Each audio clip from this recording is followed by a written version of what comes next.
வணக்கம். இன்றைக்கி நம்ம பார்க்க போகிற சமையல் என்னென்னு பார்த்தீங்கன்னா, ஒரு 8 வகையான சைடிஷ் ரெசிபி தான் பார்க்க போகிறோம். இட்லி, தோசை, ஊத்தப்பம் எல்லாத்துக்குமே சூப்பராக இருக்கும். ஸோ வாங்க எப்படி செய்யலாங்கிறத பார்க்கலாம். வாங்க இந்த அருமையான ஹோட்டல் சாம்பார் எப்படி செய்யலாங்கிறத பார்க்கலாம். குக்கர் எடுத்துக்கலாம். இதில் பார்த்தீங்கன்னா இந்த டம்ளரில் தான் நான் எடுத்திருக்கேன். 1 டம்ளர் அளவுக்கு துவரம்பருப்பு அளந்து இந்த பவுலில் போட்டு வச்சுருக்கேன். இது வந்து ஒரு 100 கிராம் அளவு இருக்கும். அதே டம்ளரில் 1/4 டம்ளர் அளவுக்கு பாசிப்பருப்பு. இப்போ இதை வந்து நல்லா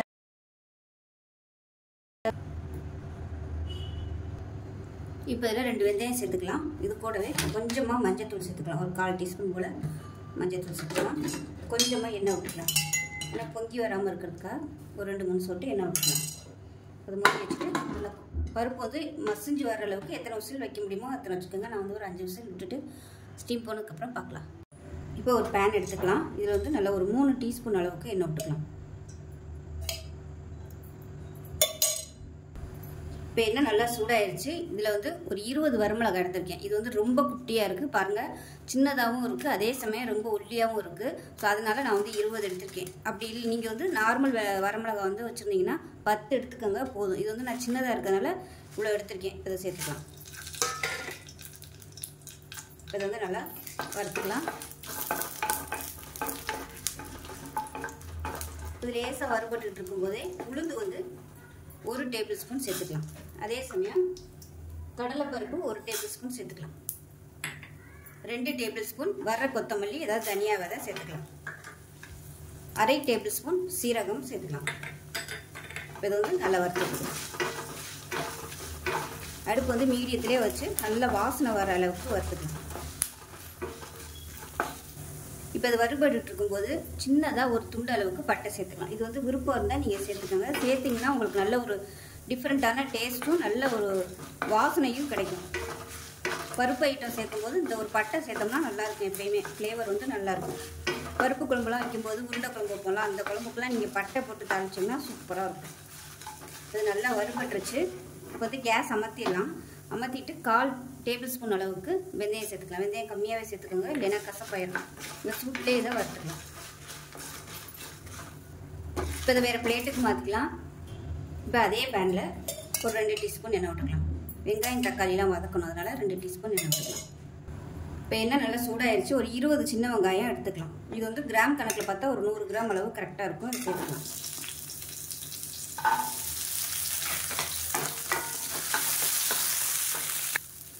இந்த சாம்பாருக்கு சின்ன வெங்காயம் சேர்த்திங்கன்னா தான் உங்களுக்கு நல்ல ஃப்ளேவராகவும் இருக்கும், டேஸ்ட்டாகவும் இருக்கும். பெரிய வெங்காயம் சேர்க்குறனாலும் சேர்த்துக்கலாம், ஆனால் அது வந்து டேஸ்ட்டு கம்மியாக கொடுக்கும். வெங்காயம் கொஞ்சம் நல்லா வதங்கிடுச்சு. இப்போ வெங்காயம் லேசாக ப்ரௌன் கலரில் வர ஆரம்பிச்சிச்சு. இந்த ஸ்டேஜில் மீடியம் சைஸாக 2 தக்காளி, இதுவும் ஒரு 100 கிராம் அளவுக்கு சேர்த்துக்கலாம். ஒரு கொத்து கருவேப்பிலையில் சேர்த்துக்கலாம். வெங்காயம் தக்காளி நல்லா வதங்கிடுச்சு. 2 டேபிள் ஸ்பூன் தேங்காய் சேர்த்துக்கலாம். தேங்காய் வந்து இந்த அளவுக்கு சேர்த்திங்கன்னா போதும். 1 டேபிள் ஸ்பூன் பொட்டுக்கடலை. எல்லாத்தையும் நல்லா வதக்கி விட்டுட்டு ஆற விட்டு நல்லா நைஸாக அரைச்சிக்கலாம். கேஸ் அமர்த்திடலாம். ரொம்ப வதக்கணும்னு அவசியம் இல்லை. பொட்டுக்கடலையும் வெங்காயம் சேர்த்துட்டு இந்த சூட்லேயே வதங்கிடுவோம். இது நல்லா ஆறட்டும். ஆறினதுக்கப்புறம் அரைச்சிட்டு பார்க்கலாம். ஃபஸ்ட்டு வந்து இந்த பொடியை அரைச்சிக்கோங்க. பொடியை அரைச்சிட்டு அதுக்கப்புறம் தான் இந்த வெங்காயம் தக்காளி எல்லாம் போட்டு நல்லா நைஸாக அரைச்சிட்டு பார்க்கலாம். இப்போ சாம்பார் இப்போ பருப்பு வேக வச்சுருந்தது பாருங்கள், நல்லா மலர்ந்து வந்துருச்சு. இப்போ இதை வந்து நல்லா அந்த மாதிரி பீட்டர் வச்சு நல்லா அந்த மாதிரி கரைச்சி விட்டுக்கோங்க. அப்போ தான் சாம்பார் வந்து நல்லா திக்னஸ் ஆகி வரும். அதனால் நல்லா குழையிற அளவுக்கு பருப்பு வேக விட்டுக்கணும். பருப்பு வெந்துச்சுன்னா தான் நல்லா வரும் சாம்பார். இப்போ இது நல்லா மேஷ் பண்ணிட்டேன். இப்போ இது வந்து தனியாக இருக்கட்டும். இப்போ அதே கடாய் வச்சுருக்கேன். ஒரு 2 டீஸ்பூன் அளவுக்கு எண்ணெய் விட்டுக்கலாம். இப்போ எண்ணெய் நல்லா சூடாயிடுச்சு. இதில் வந்து ஒரு 10 சின்ன வெங்காயம் சேர்த்துக்கலாம். இது வந்து சும்மா ஃப்ளேவருக்காக மட்டும்தான். பெரிய வெங்காயம் கூட நீங்கள் சேர்த்துக்கலாம் தாளிக்கையில். இப்போ இது கூடவே மீடியம் சைஸாக ஒரு தக்காளி சேர்த்துக்கலாம். வெங்காயம் தக்காளி கொஞ்சம் லேசாக வதங்கிடுச்சு. நம்ம வந்து பருப்பை சேர்த்துக்கலாம். இப்போ இதில் இந்த அரைச்சி வச்சுருக்க பேஸ்ட்டையும் சேர்த்துக்கணும்.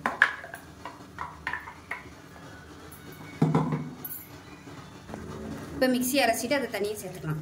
இந்த இந்த சாம்பார் வந்து நல்லா திக்காகவே இருக்கும். அதனால் தாராளமாக தண்ணி எவ்வளோக்கு ஊற்றுறமோ அந்த அளவுக்கு நல்லாயிருக்கும். நீங்கள் ஒரு வேளை செஞ்சீங்கனாலே ஒரு 2 வேளைக்கு வச்சுக்கலாம். இன்னொன்றுமா தண்ணி சேர்த்துக்கலாம். நான் வந்து 1 டம்ளருக்கு தண்ணி சேர்க்குறேன். இப்போ உப்பு சேர்த்துக்கலாம். நான் இன்னும் எதுக்குமே உப்பு போடலை, இப்போ தான் உப்பு சேர்த்துருக்கேன். டேஸ்ட் பண்ணிவிட்டு பத்திரம்னா சேர்த்துக்கலாம். இப்போ லைட்டாக கொதிக்க ஆரம்பிக்குது. இந்த ஸ்டேஜில் ஒரு நெல்லிக்காய் சைஸுக்கு புளி சேர்த்துக்கலாம். புளி வந்து ஆப்ஷனல் தான். உங்களுக்கு பிடிக்கும்னா நீங்கள் சேர்த்துக்கோங்க, இல்லைன்னா வேணாம். இப்போ சாம்பார் நல்லா கொதிச்சிருச்சு. இப்போ அவ்வளோதான். மேலாப்பில் கொத்தமல்லி சேர்த்துக்கலாம். இப்போ இதில் 1 டீஸ்பூன் அளவுக்கு சர்க்கரை சேர்த்துக்கலாம். வெல்லம் இருந்துச்சுன்னா வெல்லம் சேர்த்துக்கோங்க. நான் வந்து நாட்டு சர்க்கரை வந்து சேர்த்துருக்கேன். அதை கலந்துக்கலாம். அப்போ தான் உங்களுக்கு அந்த புளிப்பு காரம் எல்லாத்தையுமே நல்லா பேலன்ஸ் பண்ணி கொடுக்கும். இப்போ இதுக்கு வந்து ஒரு தாளிப்பு கொடுத்துக்கலாம். இப்போ இதில் கொஞ்சமாக நெய் சேர்த்துருக்கேன். நெய்யில் தாளிச்சிங்கன்னா நல்லாயிருக்கும். இல்லைன்னா நீங்கள் சாதாரண எண்ணெயிலே தாளிச்சுக்கோங்க. கடுகு, சீரகம், கருவேப்பிலை போட்டிருக்கேன். பெருங்காயம். இதில் வந்து நான் வரமிளகாய் சேர்க்கலாம். ஏன்னா சாம்பார் நல்லா காரமாக இருக்கிறதுனால நான் வரமிளகாய் சேர்க்கலாம். இல்லைன்னா வரமிளகாய் போட்டு தாளிச்சிக்கலாம். சேர்த்துக்கிறேன்.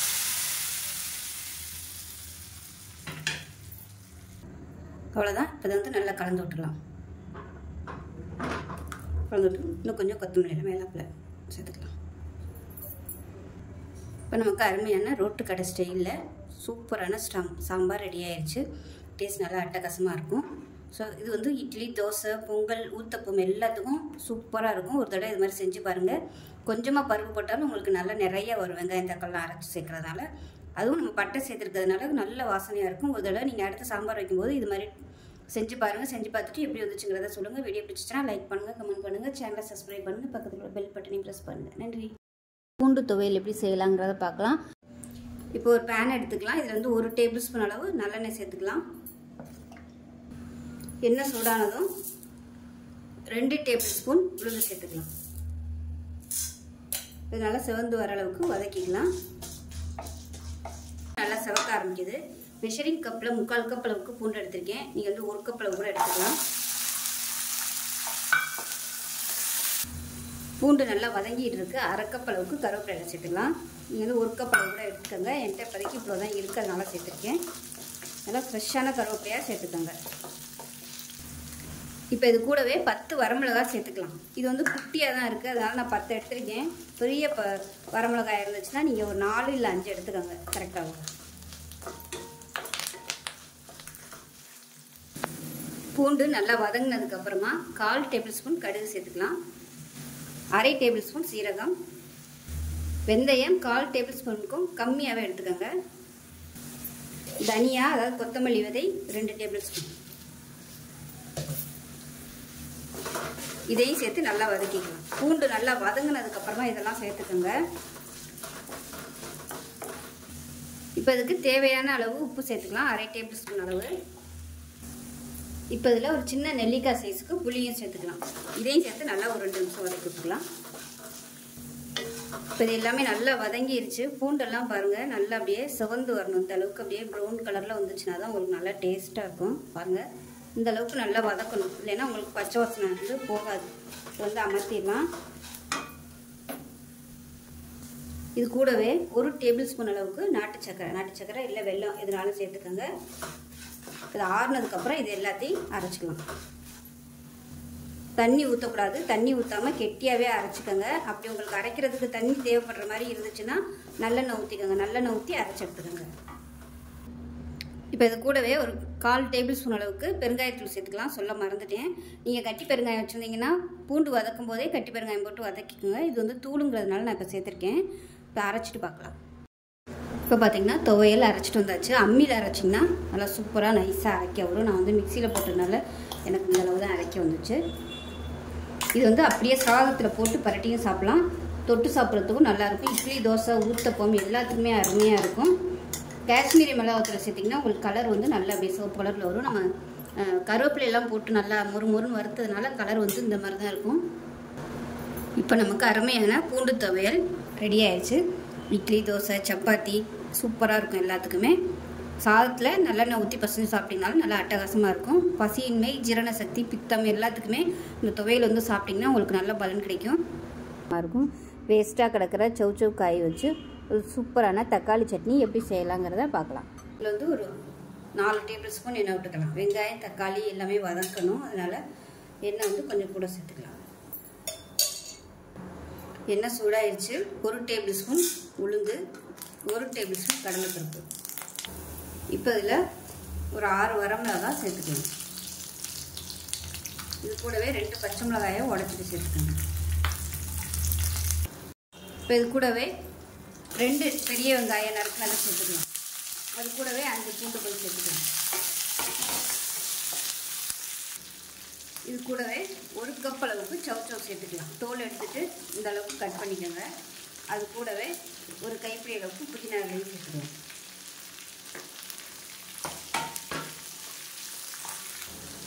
இப்போ இதில் தேவையான அளவுக்கு உப்பு சேர்த்துக்கலாம்.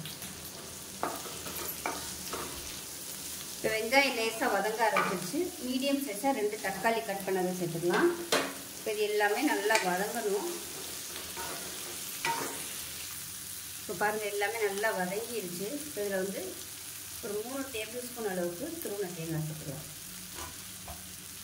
கேஸ் அமர்த்திடலாம். அந்த சூட்லேயே வந்து பரட்டி விட்டுக்கணும். இது நல்லா ஆறுனதுக்கப்புறம் அரைச்சிட்டு பார்க்கலாம். இப்போ சட்னி அரைச்சாச்சு. மிக்ஸி அலசிட்டு சேர்த்துக்கலாம். இந்த சட்னி வந்து தண்ணியாகவும் வச்சுக்கலாம், கெட்டியாகவும் வச்சுக்கலாம். இப்போ அதில் வந்து கடுகு உளுந்து பெருங்காயம் போட்டு தாளிச்சிருக்கேன், அதை சேர்த்துக்கலாம். கருவேப்பிலை இருந்து நீங்கள் சேர்த்துக்கோங்க. இப்போ கலந்து விட்டுடலாம். இப்போ நமக்கு அருமையான சவுச்சவ் சட்னி ரெடி ஆயிடுச்சு. ஸோ டேஸ்ட்டு சூப்பராக இருக்கும். இதில் வந்து நம்ம சவுச்சவ் சேர்த்துருக்கோன்னு சொன்னால் தான் தெரியும், இல்லைன்னா நார்மல் சட்னி மாதிரி தான் இருக்கும். கண்டிப்பாக இதே மாதிரி செஞ்சு பாருங்கள். ரொம்ப ஆரோக்கியமான ஒரு ரெசிபி. இட்லி தோசை ஊத்தப்பம் எல்லாத்துக்குமே அருமையாக இருக்கும். மதுரை ஸ்பெஷல் கார சட்னி எப்படி செய்யலாங்கிறத பார்க்கலாம். இந்த சட்னி இப்போ ஒரு மிக்ஸி ஜார் எடுத்துக்கலாம். இது வந்து ஒரு 20லேருந்து 25 சின்ன வெங்காயம் சேர்த்துக்கலாம். இதோட 10 பல் பூண்டு சேர்த்துக்கலாம். இது கூடவே 10 வரமிளகாய். இது வந்து ரொம்ப குட்டியாக இருக்குது பாருங்கள், பார்க்கையிலே தெரியுது எந்த அளவுக்கு குட்டியாக இருக்குன்னு. ஸோ அதனால் நான் வந்து ஒரு 10 எடுத்திருக்கேன். பெருசாக இருந்துச்சுன்னா சாதாரண வரமிளகாய் ஒரு 5 எடுத்துக்கோங்க போதும். காஷ்மீரி மிளகாய் வத்தல் ஒரு 3. இது வந்து கலருக்காக மட்டும்தான். இது கூடவே புளி பேஸ்ட்டு, ஏன்னா கொட்டையெல்லாம் இருக்குங்கிறதுனால கரைச்சி எடுத்து வச்சுருக்கேன். சுத்தமான புளியாக இருந்துச்சுன்னா நீங்கள் டேரெக்டாக அப்படியே சேர்த்துக்கோங்க. ஒரு சின்ன நெல்லிக்காய் சைஸுக்கு சேர்த்துக்கோங்க புளி. இது கூடவே வெல்லம் ஒரு சின்ன பீஸ் பார்த்தீங்கன்னா சேர்த்துக்கலாம். ஒரு 3 பீஸ் சேர்த்துருக்கேன் சின்ன சின்னதாக. இது கூடவே மீடியம் சைஸாக 2 தக்காளி சேர்த்துக்கலாம். இப்போ அதுக்கு தேவையான உப்பு சேர்த்துக்கலாம். உப்பு வந்து கம்மியாக தான் பிடிக்கும், ஏன்னா நம்ம வத்த விடுறதுனால. அதனால் போடும்போது கம்மியாகவே சேர்த்துக்காங்க. பத்தலைன்னா அப்புறம் சேர்த்துக்கலாம். அது வந்து தண்ணி ஊற்ற வேணாம், அரைச்சிட்டு வந்துட்டு பார்க்கலாம். இப்போ நல்லா நைஸாக அரைச்சாச்சு, தனியாக இருக்கட்டும். இப்போ ஒரு பேன் எடுத்துக்கலாம். இதில் வந்து தேவையான அளவுக்கு நல்லெண்ணெய் சேர்த்துக்கலாம். நல்லெண்ணெயில் செஞ்சிங்கன்னா தான் நல்லாயிருக்கும் இந்த சட்னி. இப்போ எண்ணெய் நல்லா சூடாகிடுச்சு. 1 டீஸ்பூன் போல் கடுகு சேர்த்துக்கலாம். 1 டீஸ்பூன் உளுந்து சேர்த்துக்கலாம். இது கூடவே ஒரு கொத்து கருவேப்பிலை சேர்த்துக்கலாம்.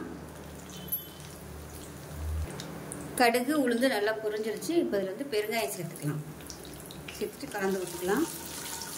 கலந்துட்டு நம்ம அரைச்சி வச்சுருக்க இந்த தக்காளி மிளகாய் பேஸ்ட்டாக சேர்த்துக்கலாம். சேர்த்துட்டு நல்லா கலந்து விட்டுக்கலாம். இப்போ மிக்ஸியை அலசிட்டு கொஞ்சமாக தண்ணி சேர்த்துக்கிறேன். ரொம்ப ஊற்றிடாதீங்க, டேஸ்ட் வந்து மாறிடும். அம்மி இருந்துச்சுன்னா அந்த சட்னி வந்து அம்மியில் செய்யுங்க, சூப்பராக வரும். இது நல்லா கலந்து விட்டுட்டு எண்ணெய் பிரிஞ்சு வரட்டும். இப்போ பாருங்கள், நல்லா எண்ணெயெல்லாம் பிரிய ஆரம்பிச்சிருச்சு. இந்த ஸ்டேஜ் வரைக்கும் நல்லா வறுத்து விட்டுக்கலாம், பமத்திடலாம், அவ்வளோதான். இந்த ஸ்டேஜில் உப்பு செக் பண்ணி பார்த்துட்டு உப்பு பத்தலைன்னா சேர்த்துக்கலாம். இப்போ பாருங்கள், அருமையான கார சட்னி ரெடி ஆயிடுச்சு. மதுரை ஸ்டைலில் சூப்பராக இருக்கும். இட்லி தொட்டு சாப்பிட்டோம்னா அவ்வளோ அமிர்தமாக இருக்கும். இனிப்பு காரம் புளிப்பு இது 3 கலந்த சுவையில் சூப்பராக இருக்கும். சவுச்சவ் தக்காளி கடையில் எப்படி செய்யலாங்கிறத பார்க்கலாம். இப்போ ஒரு குக்கர் எடுத்துக்கலாம். மெஷரிங் கப்பில் 1 கப் வர அளவுக்கு சவுச்சவ் எடுத்துருக்கேன். தோல் எடுத்துகிட்டு சேர்த்துக்கோங்க.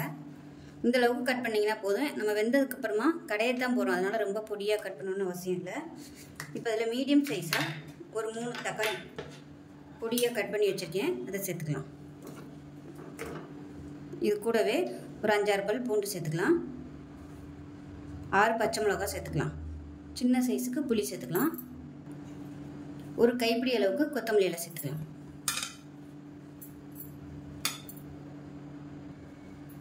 1 டேபிள் ஸ்பூன் சாம்பார் தூள் சேர்த்துக்கலாம். நான் வந்து சாம்பார் தூளில் வந்து மிளகாத்தூள் சேர்க்காம தான் அரைச்சி வச்சுருக்கேன்.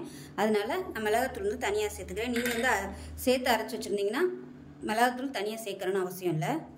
மிளகாத்தூள் வந்து 1/4 டேபிள் ஸ்பூன் தான் எடுத்திருக்கேன். இது வந்து நல்ல காரமான மிளகாத்தூளாக இருக்குது. ஏன்னா பச்சை மிளகாய் வேறு போட்டிருக்கோம். அதனால் நான் வந்து மிளகாத்தூள் கம்மியாக தான் சேர்த்துருக்கேன். தேவையான அளவுக்கு உப்பு சேர்த்துக்கலாம். இப்போ தண்ணி சேர்த்துக்கலாம். 1/4 டேபிள் ஸ்பூன் மஞ்சள்தூள் சேர்த்துக்கலாம். இப்போ குக்கரை மூடி வச்சுட்டு 6 விசில் விட்டுட்டு ஸ்டீம் போனதுக்கப்புறம் பார்க்கலாம். பார்த்தீங்கன்னா இந்த மாதிரி தான் இருக்கும். இப்போ இதை வந்து நம்ம மேஷர் வச்சு நல்லா மசிச்சு விட்டுக்கலாம். இப்போ இது எல்லாத்தையுமே நல்லா மசிச்சு விட்டுக்கலாம். பிளெண்டர் இருந்துச்சுன்னா நீங்கள் அதை வச்சு கூட நீங்கள் அப்படியே ஒரு ஓட்டிக்கலாம். நல்லா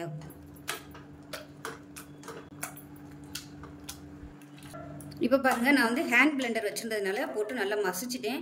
அப்படி உங்கள்கிட்ட மசிக்க முடியலை அப்படின்னு நினச்சிங்கன்னா நார்மலாக வந்து மசிஞ்சிரும். இந்த அளவுக்கு நல்லா மசிக்கணும்னு நினச்சிங்கன்னா நீங்கள் நல்லா ஆறுனதுக்கப்புறம் தண்ணியை வடிச்சிட்டு மிக்சியில் கூட நீங்கள் போட்டுக்கலாம். சூடோடு வந்து மிக்சியில் போடாதீங்க. இப்போ வந்து நம்ம தாளிச்சு விட்டுக்கலாம். இப்போ ஒரு கடாயை எடுத்துக்கலாம். இப்போ தேவையான அளவுக்கு எண்ணெய் விட்டுக்கலாம். இப்போ எண்ணெய் நல்லா சூடாகிடுச்சு. 1 டீஸ்பூன் உள்ள கடுகு சேர்த்துக்கலாம். 1 டீஸ்பூன் சீரகம் சேர்த்துக்கலாம். கடுகு சீரகம் பொரிய ஆரம்பிக்குது. ஒரு 4 வரமிளகாயை சேர்த்துக்கலாம். சின்னதாக இருக்கிறதுனால 4 எடுத்துருக்கேன். பெருசாக இருந்துச்சா 2 எடுத்துக்கோங்க. கருவேப்பிலை சேர்த்துக்கலாம். பெருங்காயம் சேர்த்துக்கலாம். இது எல்லாமே நல்லா பொரிய ஆரம்பிச்சிருச்சு. இப்போ இதில் ஒரு கைப்பிடி அளவுக்கு பெரிய வெங்காயம் பொடியாக கட் பண்ணி வச்சுருக்கேன், அதை சேர்த்துக்கலாம். இப்போ வெங்காயம் நல்லா ப்ரௌன் கலரில் வதங்கிருச்சு. நம்ம வந்து கடைஞ்சி வச்சுருக்க இதை சேர்த்துக்கலாம். எவ்வளோவுக்கு தண்ணி வேணுமோ அந்தளவுக்கு தண்ணி ஊற்றி கலந்துக்கோங்க.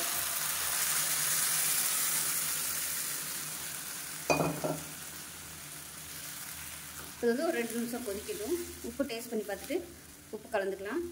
அதே மாதிரி திக்னஸையும் பார்த்துக்கிட்டு நீங்கள் எப்போவே வந்து தண்ணி சேர்த்துக்கோங்க. கொதிக்கட்டும். தேவையான அளவுக்கு உப்பு சேர்த்துக்கலாம். இப்போ நல்லா கொதிச்சிருச்சு. லாஸ்ட்டாக கருவேப்பிலை வந்து கிள்ளி போட்டு அமர்த்திடலாம். அவ்வளோதான். அருமையான ஒரு சௌ தக்காளி கடையில் ரெடி ஆயிடுச்சு. இட்லி, தோசை, பொங்கல், ஊத்தப்பம் எல்லாத்துக்குமே அருமையாக இருக்கும். ஸோ ரொம்பவும் ஆரோக்கியமான ஒரு ரெசிபி. செஞ்சு பாருங்கள். செஞ்சு பார்த்துட்டு எப்படி வந்துச்சுங்கிறத சொல்லுங்கள். வீடியோ பிடிச்சுன்னா லைக் பண்ணுங்கள், கமெண்ட் பண்ணுங்கள், சேனலை சப்ஸ்கிரைப் பண்ணுங்கள், பக்கத்தில் உள்ள பெல் பட்டனையும் ப்ரெஸ் பண்ணுங்கள். நன்றி. இப்போ கொத்தமல்லி, புதினா எல்லாமே போட்டு ஒரு தேங்காய் சட்னி ரெடி பண்ணிக்கலாம். மெஷரிங் கப்பில் 1 கப் அளவுக்கு பொட்டுக்கடலை, 1/4 கப் அளவுக்கு ஒரு சட்னி ரெடி பண்ணிக்கலாம். கொத்தமல்லி, புதினா எல்லாமே போட்டு மெஷரிங் கப்பில் 1 கப் அளவுக்கு துருவின தேங்காய், 1/4 கப் அளவுக்கு பொட்டுக்கடலை எடுத்திருக்கேன். ஒரு பிடி அளவுக்கு கொத்தமல்லி, புதினா, கொத்தமல்லி, காரத்துக்கு தகுந்த மாதிரி ஒரு 4 பச்சை மிளகாய் எடுத்திருக்கேன். சின்ன துண்டு புளி, சின்னதாக இஞ்சி வந்து இந்த அளவுக்கு சேர்த்துக்கோங்க. ரொம்ப சேர்த்திங்கன்னா உங்களுக்கு ஃப்ளேவர் அதிகமாக இருக்கும்.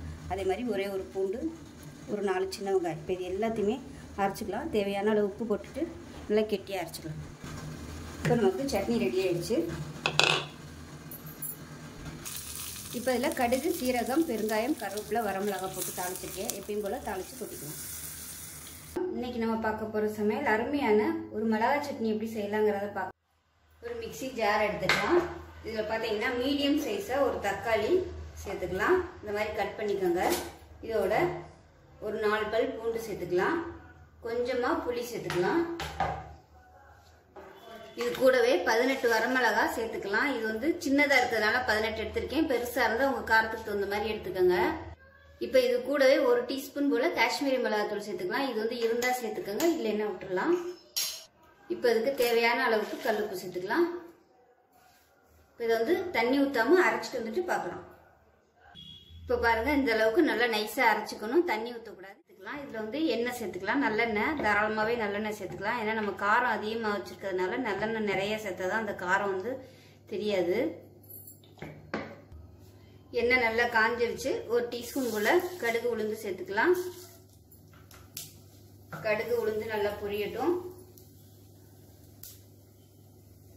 இதோட கருவேப்பிலை சேர்த்துக்கலாம்.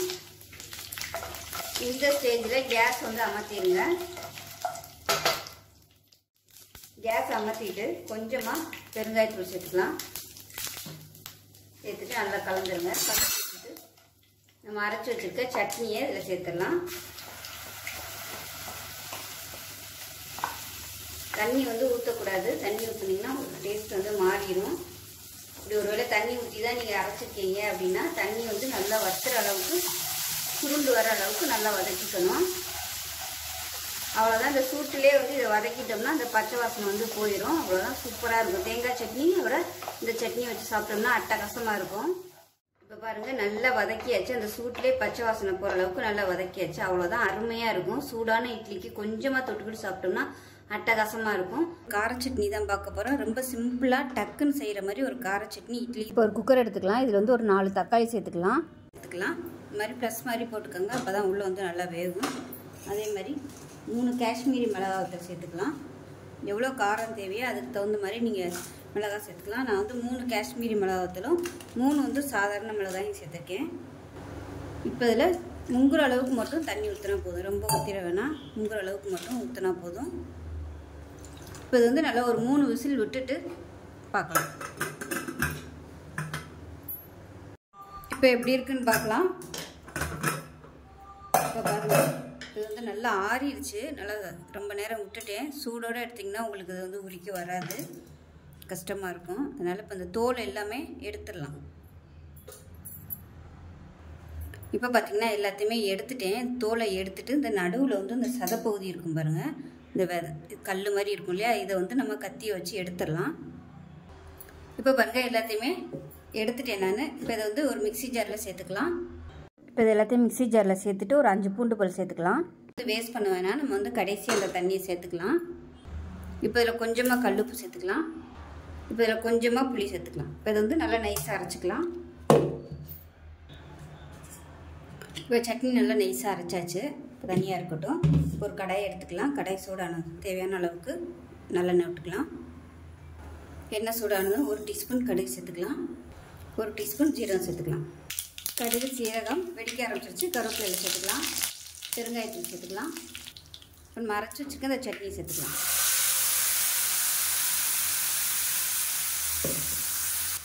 இப்போ இந்த வேக வச்ச தண்ணி இருக்கு இல்லையா, இதை வந்து அப்படியே மிக்சியில் சேர்த்துட்டு அலசிட்டு அப்படியே சேர்த்துக்கலாம்.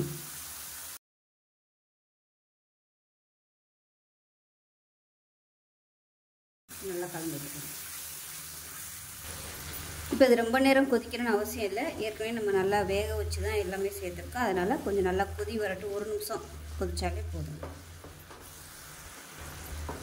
இது வந்து நார்மல் காரமாக தான் இருக்குது, காரம் அதிகமாக இல்லை. உங்களுக்கு இன்னும் காரம் வேணும்னு நினச்சிங்கன்னா சாதாரண மிளகாய் வந்து இன்னும் கூட நீங்கள் 4 சேர்த்துக்கலாம். நான் வந்து 3 தான் சேர்த்தேன். 3 காஷ்மீரி மிளகாத்தூள் சேர்த்தேன். அது கலர் மட்டும்தான் கொடுக்கும், காரம் இருக்காது. அதனால் காரம் அதிகமாக இல்லை.